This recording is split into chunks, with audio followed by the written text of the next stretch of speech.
Estudos para concursos para a Secretaria de Saúde de São Paulo. Lei 10.661, análise de questões erradas.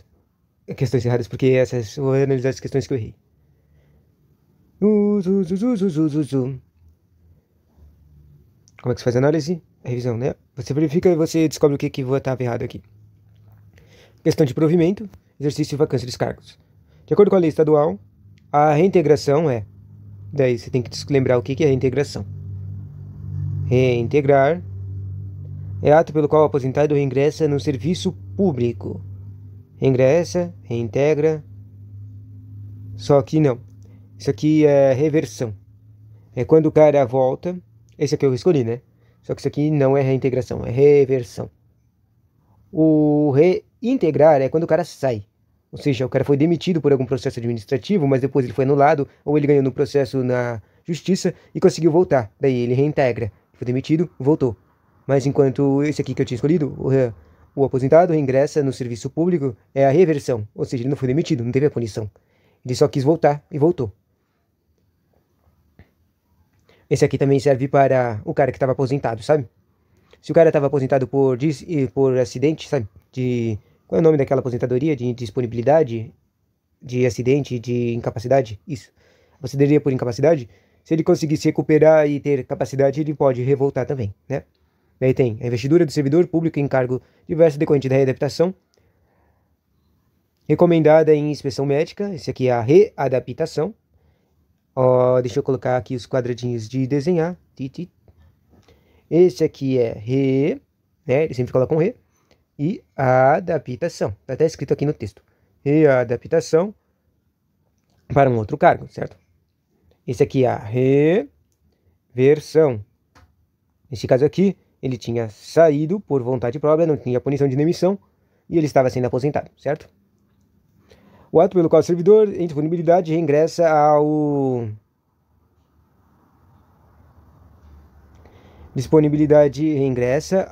no serviço público. Esse aqui é o... Não é reintegração, não é reversão, não é readaptação. Tem um outro nome para esse aqui. Qual que era? Reingresso? Não, esse aqui não é um re. Não é um re, ele é um aproveitamento. Que é quando colocam o cara num local em que ele pode ser utilizado. Estamos aproveitando esse cara. Porque normalmente o cara entra em disponibilidade quando um cargo foi desfeito. A forma de provimento do cargo público decorrente da readmissão. Readmissão. Readaptação. Readmissão. Forma de provimento do cargo público decorrente de readmissão do servidor público exonerado. Estou confuso com isso aqui. E o que a gente acabou de aprender? Reintegração é a forma de reingresso no serviço público decorrente da decisão judicial transitada em julgado. Ok, próximo. Vamos ver o nosso próximo questão que a gente errou. Essa aqui. Sobre a posse do exercício do Estatuto dos Funcionários Públicos do Estado de São Paulo, dispõe que o exercício é o ato que investe o cidadão em cargo público. E isso aqui está errado. Isso aqui é a posse.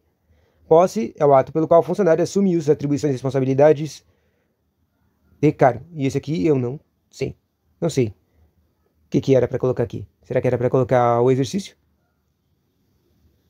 Porque assumir as responsabilidades, eu não tenho certeza disso aqui. O prazo para o funcionário tomar posse é de 30 dias. Isso aqui está certo. O prazo para o referido funcionário entrar em exercício é de 15 dias. Eu acho que isso aqui está errado.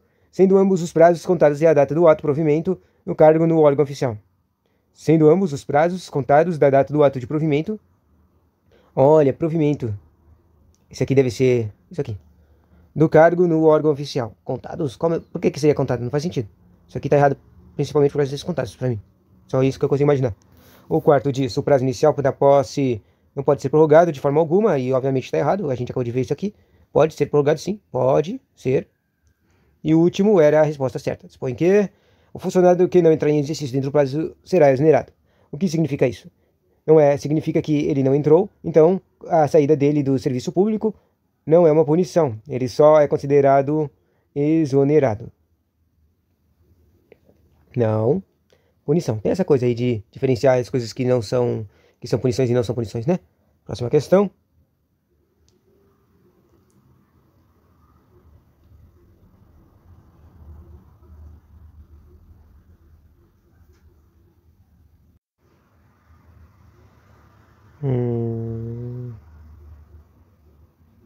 Próxima questão. Ih, não tá indo. Deixa eu tentar clicar em outro botão. Vixe, não tá indo. Pausa. Foi. Voltamos. E agora, nova questão. Só que essa aqui é sobre deveres. Deveres é uma das coisas que mais caem. Calma, coisas que mais caem nas provas de da 10, 261. Vamos lá. Primeiro o texto. Maria, deveres e proibições. Maria, servidora pública estadual, ocupante de cargo escrevente técnico judiciário, letrada não local aqui. Maria é sócia minoritária de 2%. É sócia minoritária, 2% de sua irmã Joana, que é uma empresa de vende equipamento de informática, na qual trabalha algumas horas por semana, sem prejuízo de cumprimento de sua jornada de trabalho e de suas atividades no cargo público, que são devidamente observadas. Joana decide participar da licitação promovida pelo Tribunal de Justiça do Estado de São Paulo. Quem é que falou aqui? A Joana. A Joana é a irmã da Maria, tá? Trabalha, que pretende adquirir computadores e impressoras, considerando as disposições do Estado de funcionários públicos civis, a Maria, e isso aqui dá problema, a Maria estar conectada a ela, mas vamos ver. Primeiro, pode permitir que a empresa participe do certame, pois não consta no estatuto qualquer vedação, e isso está errado, quando tem vedações sim, aos funcionários públicos em relação à participação em sociedades comerciais ou empresas que contratem ou não com o poder público. Isso está errado. Bom, primeiro, não consta qualquer vedação, tá? Isso já está errado, então eu nem vou comentar outra coisa. Segundo, diz: não deve permitir que a empresa participe do certame se a aquisição for destinada para uso na unidade que está lotada. Caso seja o equipamento destinado a outras unidades, não há vedação estatutária e errado há vedação ainda. Mesmo disso, há vedação. Forma de permitir que a empresa participe do certame, pois ao funcionário público somente é vedado receber subvenções ou outros valores de forma não onerosa, podendo, portanto, estabelecer a relação comercial com o Tribunal de Justiça. E isso está errado, é vedado. Somente é vedado receber subvenções ou outros valores de forma não onerosa. Não onerosa deve ser que... Ah, sei lá, esse aqui tá muito confuso. Mas foi isso que eu escolhi, né? Nem sei por que eu escolhi isso aqui. Pode permitir que a empresa participe do certame, pois o estatuto somente vedaria a relação comercial se a empresa de Maria fosse de natureza industrial ou bancária, que não é o caso. E essa vedação, esse tipo de vedação na verdade existe sim, só que não é esse o caso, né? Obviamente não é o caso. O que não é o caso, ainda não poderia permitir. E a resposta certa era: não deve permitir que a empresa participe do certame, pois é proibido a funcionário público participar da gerência ou da administração de empresas bancárias ou industriais, viu? Estava escrito assim. Ou de sociedades comerciais que mantenham relações comerciais ou administradoras com o tribunal. E essa é a parte principal aqui que eu estava tentando lembrar. Ela não pode participar de qualquer coisa. A empresa participe... A pessoa, tipo, ela não tá... O que eu quero dizer? Na lei não está especificada a coisa da empresa, vai estar especificando a coisa da pessoa, que no caso seria a servidora Maria.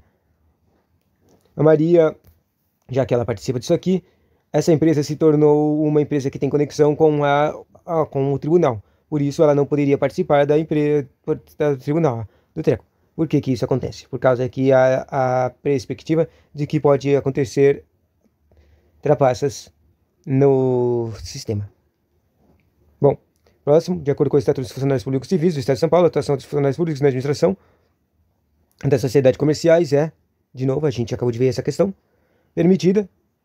Quer dizer, na verdade, isso aqui, ó, que tá falando é permitida. Se lembra que ela estava trabalhando, sim, ou seja, ela era permitida fazer isso. Ela tinha 2% minoritário, só que as duas hipóteses são as seguintes. Ela não pode trabalhar em coisas, sócia minoritária de coisas que tem a ver com o seu trabalho, ou seja, já que ela estava trabalhando no tribunal, ela não pode ser sócia de coisas tipo de advocacia e qualquer outro tipo de coisa desse tipo, entende? E o segundo é, ela não pode trabalhar, né? Não pode ser para trabalhar ou participar da associação e ser sócio de coisas que fazem serviços para a administração pública, né? Então, permitida, excesso, apenas se a sociedade tiver objeto relacionado com a atividade de repartição ou serviço que o servidor esteja lotado. E não é só esse. Quando tem uma outra coisa aqui, normalmente quando tem uma limitação na questão, no enunciado, normalmente está errada. Tipo todas, algumas, apenas, que nem está escrito aqui, normalmente está errado. O segundo, permitida, exceto, apenas, de novo, se a sociedade mantiver relações comerciais com o governo do estado, olha aqui eu falei, Olha, na verdade, essas duas são as coisas que eu falei, né? A terceira diz: permitida, exceto apenas, se a sociedade for subvencionada pelo governo do estado. E existe isso aqui também. Que é a terceira que eu não estava lembrando, mas na lei está escrita que o servidor público não pode participar como acionista, ou gerente, ou administrador de qualquer tipo de empresa que seja parte do Estado, ou seja, que o governo tem alguma parte para ganhar dele. Mas essa aqui, sabe, eu não falei direito, tá? Bom, permitida, se tratando de sociedade que os Estados seja acionista, bem como de cooperativas e associação de classe. Olha, né, que acabou de responder a coisas que eu estava em dúvida por causa dessa terceira. Basicamente, o que acontece? Pelo menos a análise que eu tive quando eu li isso aqui. O carinha pode participar, sim, de ser acionista de uma empresa que tenha que o governo só seja acionista. Ou seja, ele é acionista, ele não faz parte da gerência e não faz decisões, ou seja, mesmo que você tenha conexão com com a administração direta, você não vai conseguir, não tem prerrogativa de você conseguir influenciar ele. O que acontece é que, se essa empresa, como está escrito aqui, ela é acionista, se ela ficar mais rica, essa empresa ficar mais rica, qual vai ser o resultado disso? A própria sociedade, falei errado, a administração vai ganhar dinheirinho, entendeu? Foi a única interpretação que eu posso fazer. Vedada, exceto quando se trata de empresa controlada ou subvenciada pelo governo do estado, e isso está errado. Porque, porque tá ao contrário, né? Essa aqui é uma daquelas questões que eles colocam as coisas ao contrário pra te confundir. É, sim, é vedada, mas é vedada aqui, só que quando ele fala exceto, quer dizer que isso aqui é permitido, mas não é permitido, isso aqui ainda é vedado. Se trata de uma empresa controlada ou subvencionada pelo governo, ainda é vedado, então tá errado. Vedado exceto, daí é permitido, né? Promoção, tá, uma questão de enunciados, né? As questões 1, 2, 3, eu escolhi que todas estavam certas, mas tem uma errada, a 3. Tá, deixa eu colocar aqui. A 3 está errada, a 4, a 1 e a 4 estão certas. Vamos ver aqui. Quer dizer, vamos só estudar a terceira que a gente viu que estava errada. Referir-se depreciadamente. Espera. É proibido ao funcionário. Tá, uma proibição. A gente quer proibições. Referir-se depreciadamente é uma informação. A informação vai descer o despacho ou pela empresa a qualquer meio de divulgação às autoridades constitucionais. E não sei nem como é que eu errei isso aqui. É óbvio que não pode fazer isso. Tipo, é sempre pessoal e não pode falar depreciadamente. Não pode falar favorecidamente também. Espera, ele está perguntando de coisas proibidas, certo? É proibido referir-se depreciavelmente informação, parecer, ou pela empresa ou qualquer meio de divulgação às autoridades constituídas. O que são autoridades constituídas? E na verdade isso aqui parece sim uma proibição. Mas eu acho que ela não está escrita lá na lei, né? Ou seja, eles colocaram uma coisa que com certeza pareceria uma proibição, só que não está escrita na lei, então ela não é considerada. Eu acho que é isso. Pessoal, vou dar uma olhadinha. Pausa. Bom, acabei de verificar e eu descobri a verdade. Isso aqui, na verdade, está certo. Só que ele está desatualizado. O que significa? Essa questão ela é de 2011. Só que em 2009, essa coisa que está escrita no enunciado 3 existia sim. E ela era uma proibição do estatuto. Todas as outras também estão escritas lá. Só que essa aqui foi tirada do estatuto. Não existe mais essa de referir a pessoa depreciadamente. Ela não é mais considerada uma depreciação. Próxima questão. Ué, não foi. Voltando. Questão. Disposições agora são questões de disposições preliminares. O que tem no conteúdo de disposições preliminares? Basicamente é sobre os termos que são usados de classe, classe, cargo, carreira, grau, nível. E só lembro desse aqui. Vamos lá. Nós temos do conjunto de classes. Aí eles têm uma hierarquia que vai indo de cima para baixo. Um é um conjunto de outro, tá? Classes de mesma natureza, trabalho escalonado, segundo nível de complexidade. Denomina-se... Tá. Daí, falou aqui nível de complexidade. Aí a resposta é carreira. Daí, vamos ver aqui, ó, classes. Carreira é um conjunto de classes. Daí eles perguntam, o que são classes? É um conjunto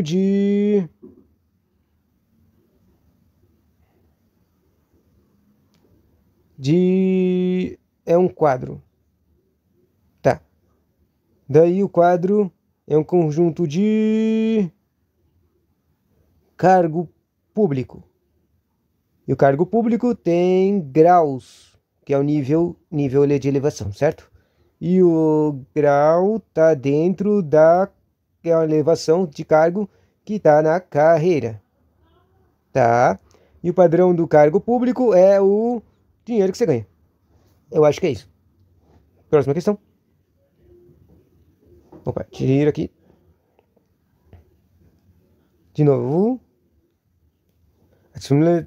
Aqui os cargos públicos serão atribuídos valores, olha aí, falou que falou, determinados por referência numérica, seguidas de letras em ordem alfabética, indicadores de graus. O conjunto de referência de grau constitui relativamente ao cargo.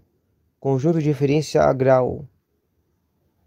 Grau, então, é padrão. Hoje a gente errou o que a gente estava falando aqui. Volta na questão anterior. É padrão, é grau. Grau, quer dizer, é cargo, é padrão. Padrão é grau. Grau é quadro. No quadro tem classes e nas classes tem carreira. Eu acho que é assim. Ou seja, ao contrário também. Na carreira tem classes, nas classes são feitas de quadros, os quadros são feitos de cargos, de um conjunto de cargos, os cargos são feitos, tem graus, e os graus são feitos de padrões. Estranho. Vamos lá. O conjunto de referências de que esse grau constitui relativamente um padrão. Vou tentar fazer de novo a coisa. A classificação, ordem, sei lá. Sistema, sei lá, importância, sei lá. Já que as coisas não têm nada a ver, eu vou pular. Próxima questão. Agora é o processo administrativo. Questões de processo administrativo. Mas o que é isso? É o processo de punição que faz os servidores. Eles fazem sindicância para as punições de nível menor e fazem processo administrativo para as punições de nível maior. E como é que fala? No conteúdo aqui vai ter graus, prazos e trecos. E quem procede o treco, né? Essas questões aqui de processo administrativo normalmente só caem no TJ, no escrevente. Também tem chance de cair no MP. Então vamos lá. Em relação aos procedimentos disciplinares, nos termos do Estatuto dos Funcionários Públicos Civis,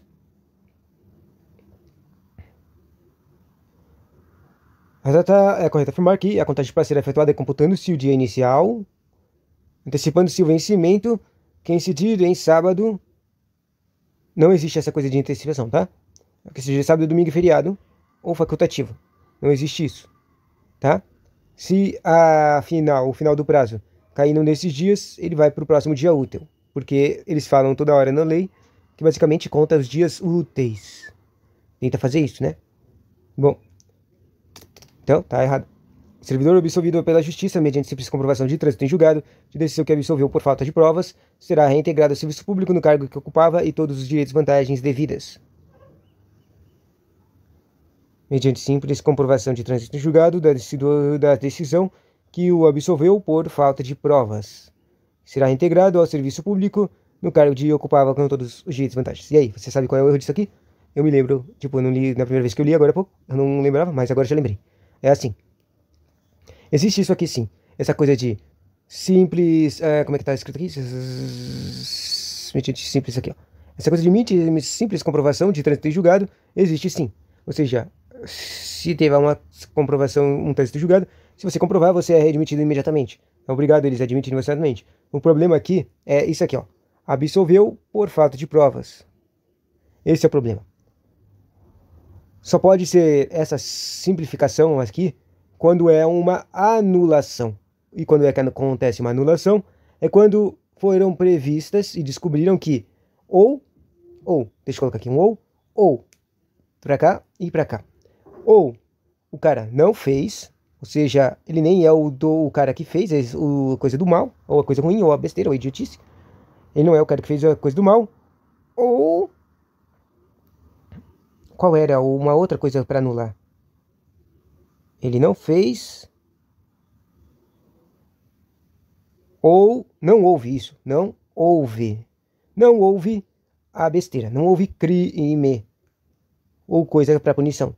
Eles descobriram que ele não fez ou não houve crime. E isso cria o quê? Uma anulação.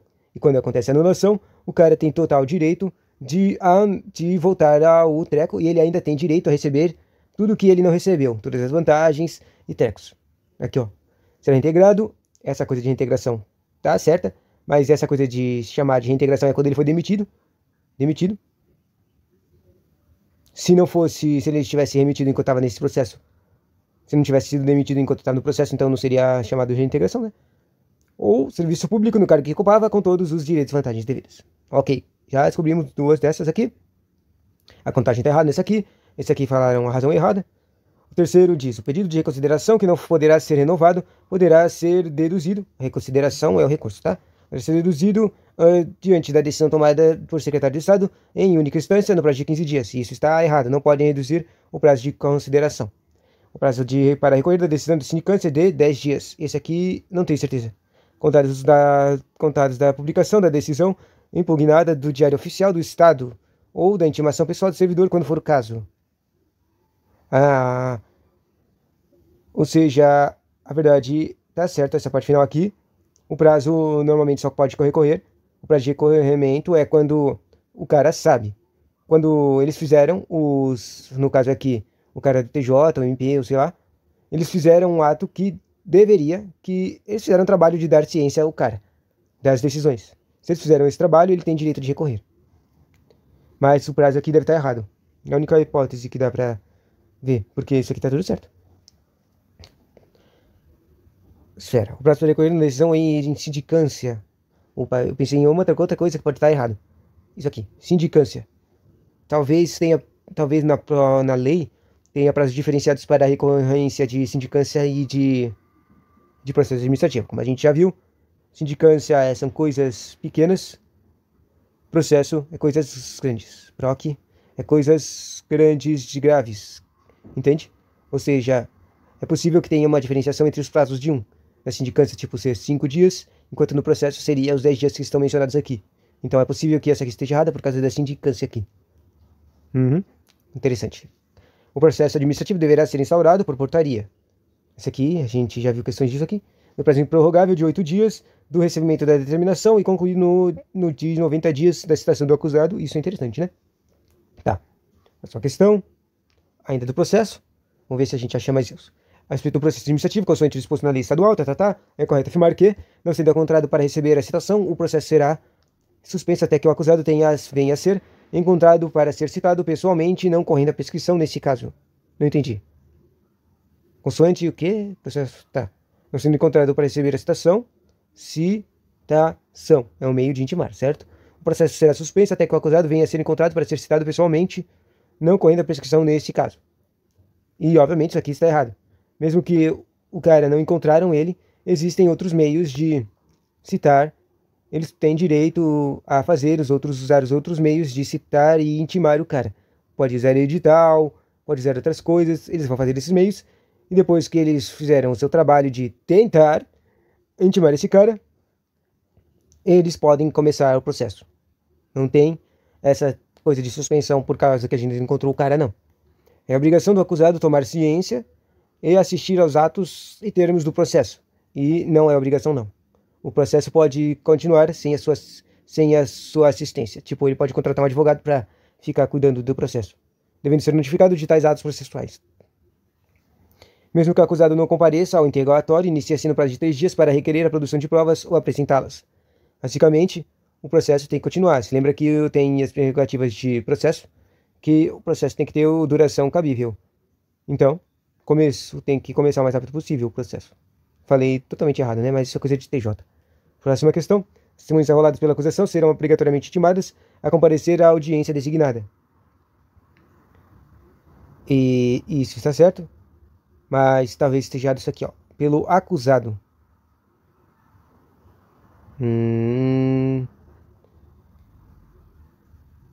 Obrigatoriamente intimadas a comparecer à audiência designada. Designada, elas não são obrigadas a participar disso, não.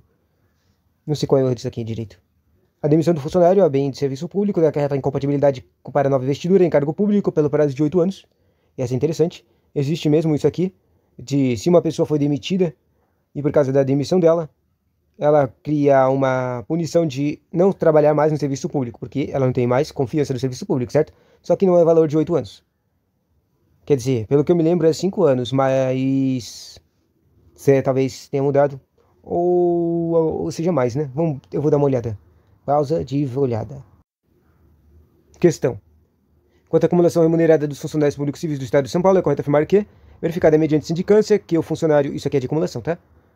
De que o funcionário está de má fé acumulando, será ele advertido para que se exonere de todos os cargos e funções em até 30 dias, sob pena de ser obrigado a restituir o que houver recebido, e isso está errado. Primeiro, ele é demitido imediatamente.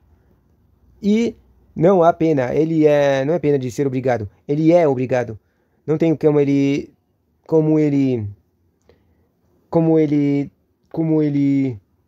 discutir isso. Ele vai ter que restituir o que ele havia recebido extra.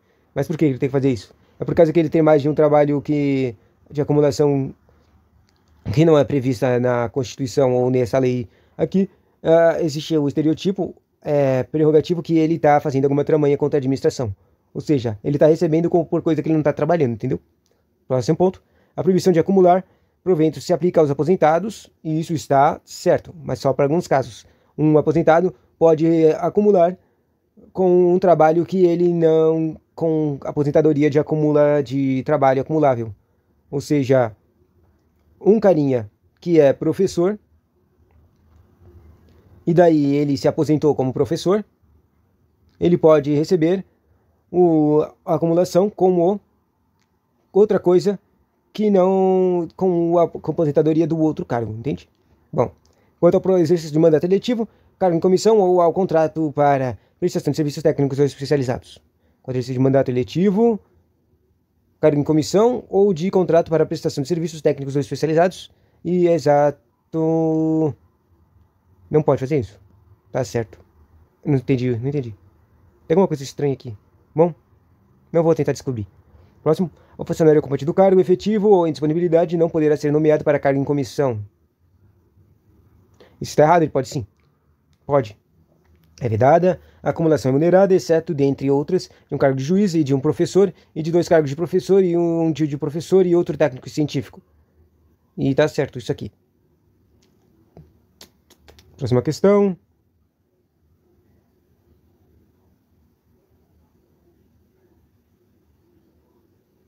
Agora tá falando das férias, né? Na verdade, eu nunca vi questão de férias. Primeira vez que eu me lembro de ter feito isso aqui. Beltrano, oficial de Defensoria Pública do Estado de São Paulo, formulou um requerimento pleiteando a acumulação de suas férias. Nos termos da lei estadual, admite a acumulação de férias por absoluta necessidade de serviço pelo máximo de... O que isso aqui quer dizer? É que tem pessoa que não participa das férias, não faz as férias dela. Ou por razão próprias, ou por necessidade do serviço público, certo? Mas só pode acumular uma por 2 anos consecutivos. Daí o que vai acontecer? Se passar disso, eles não podem, os caras vão ter que obrigar, a administração pública tem que obrigar o cara a entrar de férias. Daí ele pode, já que ele acumulou, ele vai ficar, por exemplo, 30 mais 30 dias. Claro, ele também tem o direito de fazer aquela coisa que é mencionada às vezes, de férias misturadas. Ou seja, ele fica fazendo várias férias durante o ano de 15 dias. Bom, apaga. Eu tinha escolhido 3 anos, mas era 2 anos. Fácil. Próxima questão. Essa ainda é a questão das férias. Vamos ver. Em relação às férias, é o que tem direito ao funcionário público, é conferta, a estimativa foi correta, é permitido levar em conta de férias qualquer falta ao trabalho. E isso está errado, isso é vedado. Ou seja, mesmo que você tenha faltado, não vai contar, não tem como eles não tirarem as punições disso. Não tem como eles contarem como se fosse um dia de férias que você faltou, entende? Segundo, durante as férias o funcionário terá direito a todas as vantagens como se estivesse em exercício, isso é verdade, esse é o intuito das férias. É permitida a acumulação de férias por absoluta necessidade de serviço pelo máximo de 3 anos consecutivos, a gente acabou de ver isso, está errado, é 2 anos. O período de férias será reduzido para 20 dias, se o servidor, no exercício do curso, tiver deixado de comparecer ao trabalho por 8 dias intercalados. E, na verdade, isso aqui existe sim. Quando o cara falta um monte de vez, eles cortam as férias desse cara. Mas, normalmente, a punição seria uma demissão por inassiduidade ou falta ou abandono de cargo. Mas existe isso sim, essa diminuição. Uma punição de diminuição de férias. Se o cara falta demais. E o último diz: o atendido interessado do serviço, o funcionário poderá gozar de férias de uma só vez ou em 3 períodos iguais, que é aquela coisa que eu falei no último, de separação das férias. Atendido o interesse do serviço, né? Mas eu acho que só pode ser 2 vezes, que é fazer de 2 em 2 semanas. Bom, próxima questão. Agora é das licenças. Uma questão de licenças. Próxima questão. Maria, servidora pública civil do Estado, pretende tirar licença para tratar de interesses particulares. A única coisa que eu lembro da pedido de interesses particulares é que ela no máximo 2 anos e você não ganha nada enquanto tá com isso aqui. Você não ganha nenhum vencimento. Não, isso aqui é menos. Ou não. Não vencimentos, não dinheirinho. Tá. Poderia ser negado se inconveniente ao interesse público.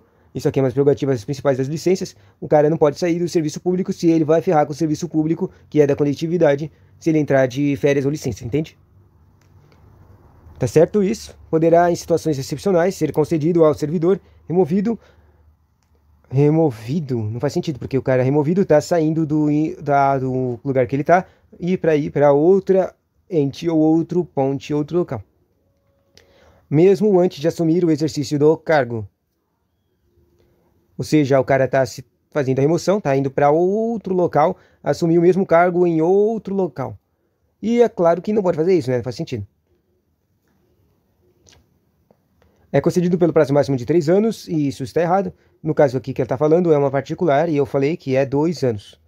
Pode ser gozado parceladamente a juízo da administração, desde que é dentro do período de 5 anos. E, na verdade, sim, existe essa coisa de parceladamente. É que o carinha, depois que ele faz essa pausa de licença de tempo temporária, ele fica proibido de fazer ela por um tempo. Bom, só sei que isso aqui está errado, não tenho certeza de qual é o erro. E o último, que é o que eu tinha escolhido, poderá ser novamente concedido depois de decorridos 2 anos do término anterior. Isso está errado. Provavelmente isso aqui está errado de seja 5 anos, isso aqui. Você não pode ficar fazendo licença toda hora que você quer, não, meu amigo. Próxima questão, ainda das licenças. Nos termos do Estatuto dos Funcionários, concerne licença prêmio. E aí, você sabe o que é uma licença prêmio? A licença prêmio é a licença de umas férias extras. Férias extras, ou seja, faltas remuneradas. Em que o cara vai ganhar, o cara vai ganhar dias extras de férias. É isso. Isso é o licença prêmio. É uma coisa que o cara é obrigado, quer dizer, ele ganha direito, mas se ele não gozar, não acontece nada. Não tem problema nenhum. É um pouco diferente daquela coisa de o cara acumular férias.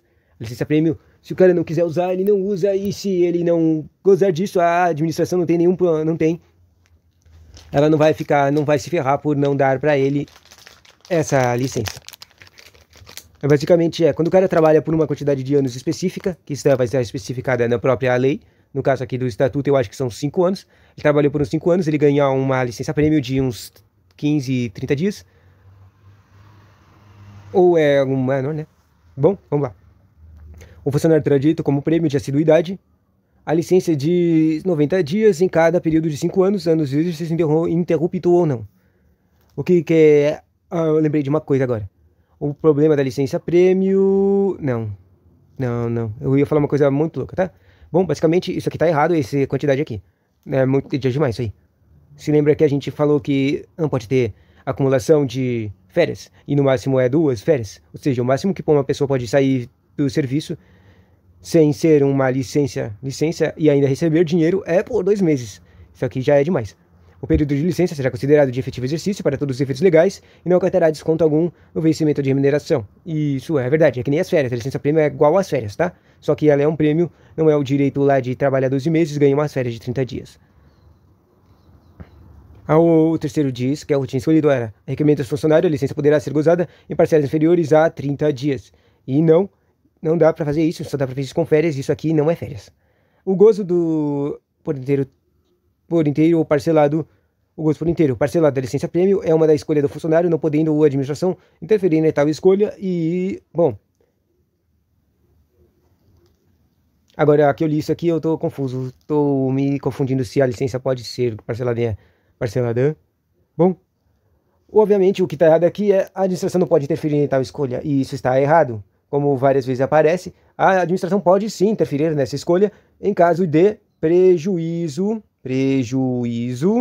ao serviço. Se ele for tirar férias, mas, por exemplo, tiver um monte de gente que já tinha pedido para tirar férias lá nessa mesma época, e daí vai acontecer o quê? 3 caras super importantes foram tirar férias ao mesmo tempo, a administração tem direito de impedir que um desses caras tire férias para que ele continue trabalhando e o serviço continue funcionando. Ou seja, um desses caras aqui que eu falei pode ser o cara que estava fazendo o serviço, a licença-prêmio. O gozo de ter teor parcelado da licença-prêmio, já falei isso. O funcionário efetivo que conte pelo menos 10 anos de serviço poderá optar pelo gozo de metade do período de licença-prêmio a que tiver direito recebendo um dinheiro ou importância equivalente aos vencimentos correspondentes de outra metade. E, na verdade, existe isso sim. Existe isso. Só que eu acho que isso aqui é só para férias. Não vale para licença-prêmio. Mas é uma coisa que as pessoas não sabem, mas existe isso sim. Um cara pode sim desistir de suas férias e ele ganha valor extra pelas férias, por os dias de férias que ele desistiu. Bom, próxima questão.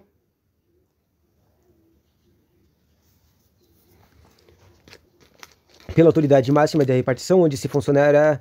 O que eu tô lendo? Agora é disposições gerais de novo. Conforme disposto na lei, os procedimentos disciplinares punitivos serão presididos pela chefia... Não, é pelo procurador. Deixa eu ver se tem.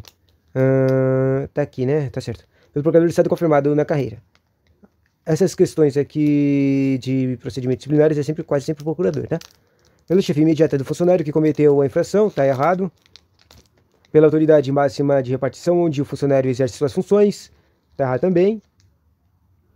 Quer dizer, a chefia imediata, o que ela faz? Ela faz a repreensão. A autoridade máxima, ela faz a publicação. O governador do estado, presidente do tribunal de justiça, presidente da Assembleia Legislativa, dependendo de funcionário exerce funções. Isso aqui não é, ele faz só o ato, a portaria. E o cara que preside é o procurador confirmado na carreira e o promotor de justiça devidamente designado para exercício da função. Não tem nem ideia desse cara que ele aparece aqui. Depois, nos moldes do que dispõe o Estatuto dos Funcionários Públicos do Estado de São Paulo, os procedimentos disciplinares punitivos serão realizados pelo Procuradoria-Geral do Estado, que é o Procurador-Geral do Estado, certo? Próximo. Questão da CEBRASP. Considerando o texto, assinale a alternativa correta em relação à organização administrativa do treco. Isso aqui não tem nada a ver, né? Pula. Próximo. Vantagens de ordem pecuniária. Tá. Nos termos do previsto, ao funcionário que é excepcionalmente se deslocar temporariamente de respectiva sede, no desempenho de suas atribuições relacionadas com o cargo que exerce, poderá ser concedida. Isso aqui é as diárias, certo? Tá aqui. Promoção por merecimento em razão de deslocamento, nada a ver. Promoção por merecimento por razão de deslocamento, totalmente nada a ver. A promoção é só para o tempo de serviço, nada a ver com viagem. ou remoção, né? Hora extraordinária, obviamente, isso aqui é só para você trabalhar hora extra, nada a ver com viagem. Gratificação de difícil acesso, gratificação de difícil acesso, eu não sei o que é isso, mas acho que existe isso aqui sim. Diária a título de indenização pelas despesas, e esse é o nome dessa vantagem de ordem pecuniária. O que é isso? É quando os caras mandam ele para algum local, para fazer um trabalho que não é normal, não é normal. Bom, não normal, é a viagem que ele tem que gastar.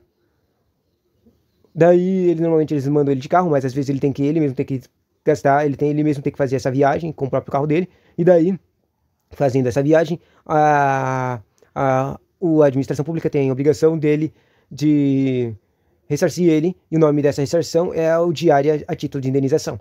Ela vai pagar pelo... É claro que o cara tem que fazer as coisas com...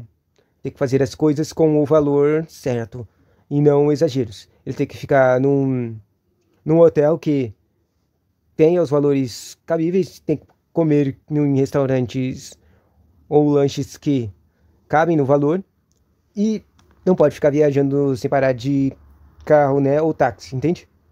Tem que ter o valor certo, mas ele ganha essa diária. E também tem a prerrogativa de que se ele receber a diária, ele tem que devolver as coisas por dias, quer dizer, se ele foi lá e era para ele ficar 5 dias lá, 5 dias, mas ele só ficou 3 dias, se ele recebeu a diária de 5 dias, ele vai ter que devolver o quê? O que sobrou. 2 dias. Vai ter que devolver os 2 dias que sobraram. Ele vai ter que devolver a diária que sobrou. É isso. Tem esse prerrogativo também, mas eu nunca vi questão falando sobre isso. Depois, dispensa de 2 dias de trabalho para cada um de afastamento. Não sei o que ele quis dizer com essa questão. Próxima. Agora uma questão de estabilidade. Essa aqui, os professores gostam disso aqui, né? Basicamente, a coisa de estabilidade, às vezes eles mudam nos estatutos, mas basicamente o cara trabalha por 2 anos. Nesses 2 anos tem os exames extras para verificar a estabilidade.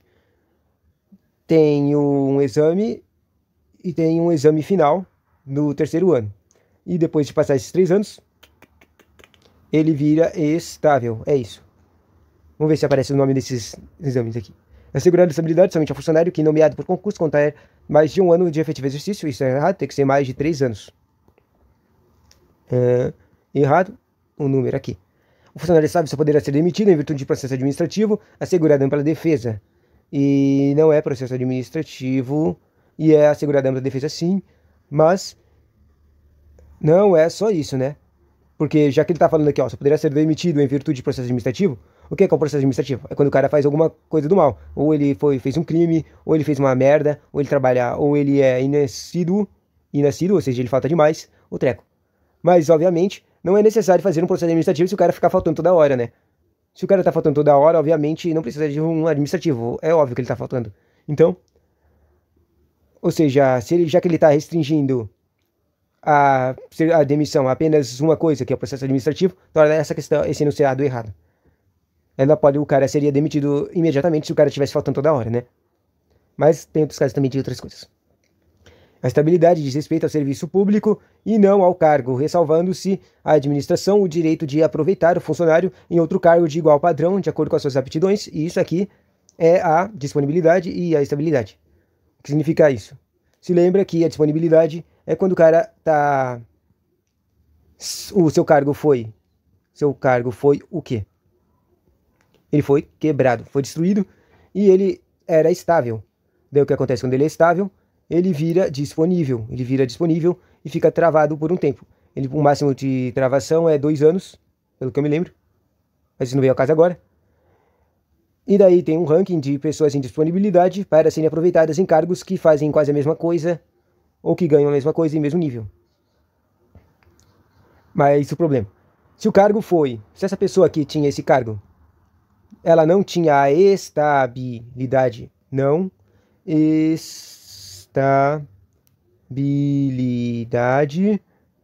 o que acontece quando esse cargo foi destruído? Ela é só demitida.